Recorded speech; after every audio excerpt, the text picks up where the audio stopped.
আসিফ নাহিদরা কট খাইছে। এইটা ওরা যতই ইনিয়ে বিনিয়ে বলুক, ওরা অনেক জনপ্রিয় হতে পারে, ওদের ফ্যান ফলোয়ার থাকতে পারে, বিশাল কমেন্ট বাহিনী বট বাহিনী তৈরি করছে, থাকতে পারে, কিন্তু এগুলো অস্বীকার করতে পারবে না ভাই। ভাই যা ঘটে তার রটে, বাড়ি নাম্বার সহ সব কিছু দেখে দিছে।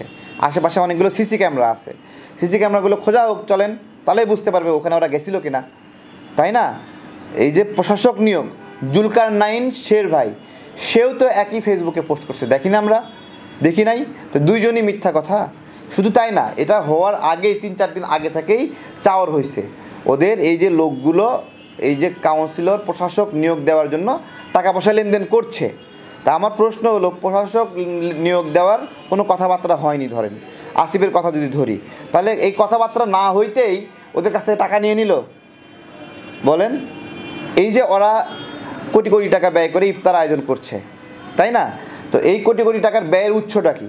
এগুলোই তো উৎস হওয়ার কথা। আসলে উৎসটা কি যে উৎস প্রকাশ করতে পারে না? অবৈধ টাকা, ভ্যাট ট্যাক্স ফাঁকি দেওয়ার টাকা, লুটপাটের টাকা। টাকা প্রদানকারীর নাম প্রকাশ করতে সমস্যা কোথায়, তাই না? টাকা প্রদান করছে কে? নাগরিক পার্টি এমনিতেই ভালো অবস্থানে আছে, ওদেরকে টাকা দিলে কেউ বিপদে পড়বে? বাংলাদেশের অবস্থা কি এরকম আছে নাকি আসলে এখন? বলেন, এরকম আছে? মানুষ আরও দেখানোর জন্য, লোক দেখানোর জন্য সেখানে গিয়ে যায়। তাহলে ওদের টাকাটা আসলে কোন ধরনের টাকা? যে টাকা প্রকাশ পাইলে ওরা বিব্রত হবে, যেই টাকা প্রকাশ পেলে ওই দাতার সমস্যা হবে, আমরা জানতে চাই এটা। বিপ্লবের একক মালিকানা চাই। আসলেই কি ওরা একক মালিক? সকল বিপ্লবী কি নাগরিক পার্টিতে যোগ দিছে? আর নাগরিক পার্টির সবাই কি বিপ্লবী? এটা কিন্তু ওরা বলতে পারবে না। ওদের ওখানে আওয়ামী লীগ দোসররা জায়গা দিচ্ছে, আওয়ামী লীগের ক্যাডাররা পর্যন্ত সেখানে আছে, সমকামী আছে, ধর্ষক আছে, কি নাই সেখানে? একটা বৈচিত্র্যময় সংগঠন নাগরিক পার্টি। তো তারা তো এই বিপ্লবের মালিকানা চুরি করে ফেলেছে। এখন ওরা তো স্বীকৃতি দেবে না, আমার স্বীকৃতি দেবে না, নুরুল হক নূরের স্বীকৃতি দেবে না, 12 দলীয় জোটের স্বীকৃতি দেবে না, ইসলামিক দলগুলোর স্বীকৃতি দেবে না, তারপরে বিএনপির স্বীকৃতি দেবে না, জামাতের স্বীকৃতি দেবে না। দেখেন না, জামাতকে মাঝে মাঝেই অপমান অপদস্থ করছে বিভিন্ন বিষয়ে। তো আমাদের গণ অভ্যুত্থান তো এই জন্য হয়নি। আমাদের নিপীড়িত দলগুলো আরও বেশি নিপীড়িত হবে, আরও বেশি হ্যারাসমেন্টের শিকার হবে।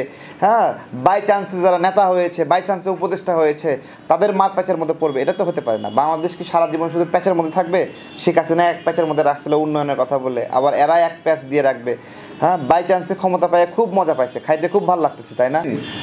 কোনো রকম নির্বাচন ছাড়া, জনগণের ম্যান্ডেট ছাড়া ক্ষমতার অংশীদার হয়েছে, এটা ছাড়তে ওদের ইচ্ছা করছে না। এটা ওদের ইনকাম বাড়াচ্ছে, গাড়ি কিনছে, ছোটো ছোটো সমন্বয়, গাড়ি হাঁকায় অফিসে আসে, রূপায়ণ টাওয়ারে আসে। রূপায়ণ টাওয়ার মাগনা বিল্ডিং দিয়ে রাখছে নাকি? রূপায়ণ টাওয়ারের চুলকানি হয়েছে, টাকা ওর বাড়তি হয়ে গেছে। তো এগুলো ওরা চাইবেই তো নির্বাচনটা পিছানো হোক। ওরা তো আগেও নির্বাচন চায়নি। সার্জিস, হাসনাত, এদের অনেকেই ছাত্রলীগের নেতা ছিল, এই গণ অভ্যুত্থানের মধ্যে পিস্টান দিছে, গায়েব হয়ে গেছিলো।